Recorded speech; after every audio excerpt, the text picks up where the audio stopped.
Olá pessoal, vamos dar continuidade aqui na nossa jornada em desenvolvimento de uma aplicação com uma finalidade bem peculiar, né, mediante a qualquer segmento de negócio, que é notificações de mensagens a conclusões de serviços, né?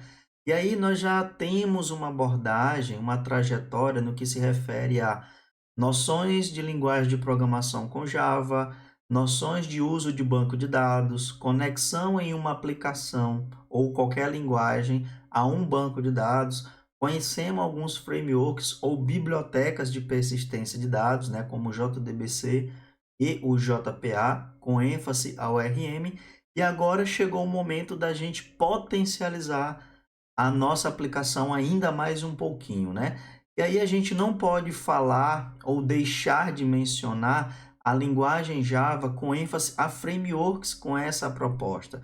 No nosso caso aqui, o Spring Framework, no qual a gente vai dar um overview aqui, uma abordagem bem rápida em relação à sua proposta, tá? Em resumo, o Spring Framework, pessoal, ele é um projeto open source desenvolvido para a plataforma Java, baseado nos padrões de projetos e inversão de controle, né? E aí, com isso, a gente precisa avaliar que tudo agora é inversão de controle e injeção de dependências. O que isso quer dizer?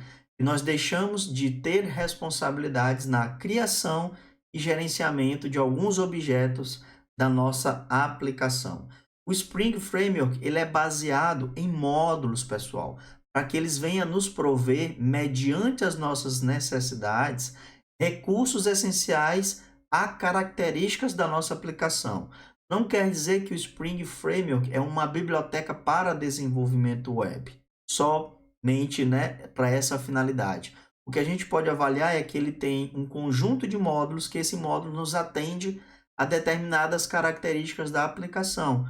Se você quer trabalhar com persistência de dados, com mais otimização, se você quer trabalhar com web, se você quer trabalhar com mensageria ou qualquer outra finalidade, o Spring Framework te oferece uma gama de recursos, tá? O que a gente tem que levar em conta a partir de agora, pessoal, é que existe um fato histórico para que esse framework tenha existido e, consequentemente, gerado um grande impacto significativo na evolução de recursos para a linguagem Java. Então, a gente costuma dizer que existiam duas eras, a era Java EE e a era Spring, numa concepção de concorrência.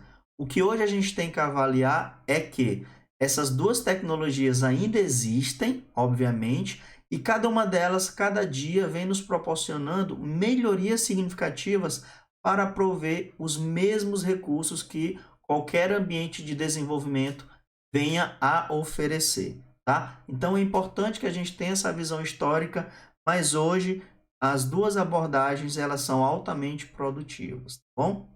O que a gente tem que avaliar que a inversão de controle, pessoal, trata-se do direcionamento do fluxo de execução de um código, retirando parcialmente o controle sobre ele e delegando para um container, tá? O principal propósito é minimizar o acoplamento de código. O que isso quer dizer, pessoal?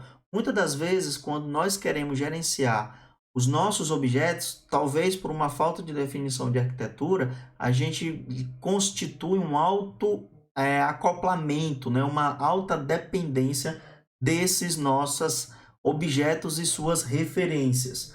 Com isso, a gente tem que avaliar que antes, sem a inversão de controle, vamos dizer assim, nós éramos responsáveis pela criação dos objetos e, consequentemente, a sua utilização.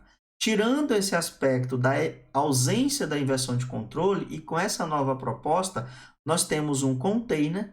Esse container ele é capaz de ser inicializado. Nessa inicialização, ele já verifica quais os objetos serão criados e à medida que a gente for utilizar, né, ou depender desses objetos, simplesmente nós iremos fazer uma referência ao uso desses objetos, tá?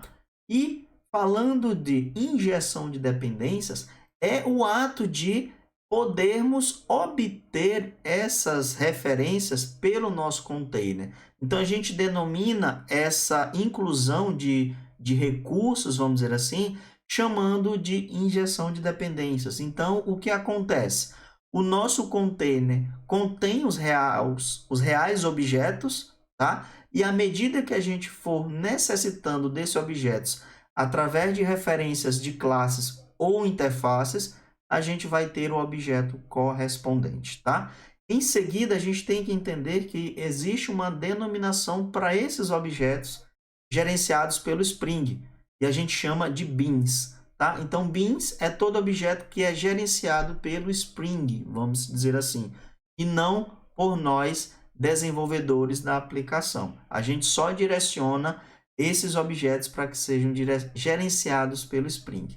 Claro que todo objeto, pessoal, ele tem um escopo de sua existência ou de sua criação, né? E aí o que eu gosto sempre de destacar que nos primeiros momentos a gente tem que avaliar que uma hora eu vou precisar de um único objeto ou outra hora eu vou precisar de objetos a cada requisição na minha aplicação. Então a gente tem aqui o aspecto do singleton versus o prototype, ok? Nesses dois aspectos de escopo são os mais utilizados para uma abordagem inicial. Claro que quando a gente estiver falando de requisições HTTP ou no ambiente web, nós temos mais o request, o section e o global, tá? Depois, aqui nós temos um resumozinho de cada uma dessas propostas, mas são conteúdos e referências mais abrangentes que vocês terão melhor entendimento, tá?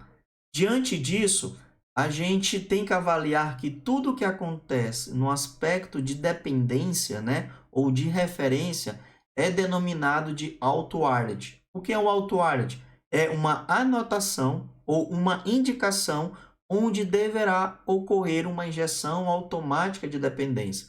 Então, imagina, pessoal, você tem um objeto e você precisa desse objeto. Para eu ter uma referência a esse objeto usando a injeção de dependências, a gente obtém esse objeto através de um nome, o nome que a gente determina esse objeto, através do tipo da classe que a gente citou que gostaria de ter um objeto, ou pelo construtor da classe que dependerá de um objeto. Então, a gente tem essas três formas iniciais, tá bom? Falando disso, esse é só o ecossistema Spring, tá? Aí é claro que existem outros materiais, outras referências que fazem você ter mais ênfase de Spring versus Spring Boot. E aí, claro, né, pessoal, se você vier aqui no YouTube e digitar Spring Boot, nós temos várias referências profissionais aí que colaboram e contribuem com a comunidade sobre esse tema em questão. Eu aconselho que vocês iniciem uma jornada de estudo para poder ter o melhor entendimento desse ecossistema. E aí, a partir de agora, nós vamos usar todo o potencial do Spring para prover a nossa aplicação utilizando Spring Boot. Até os próximos vídeos, pessoal!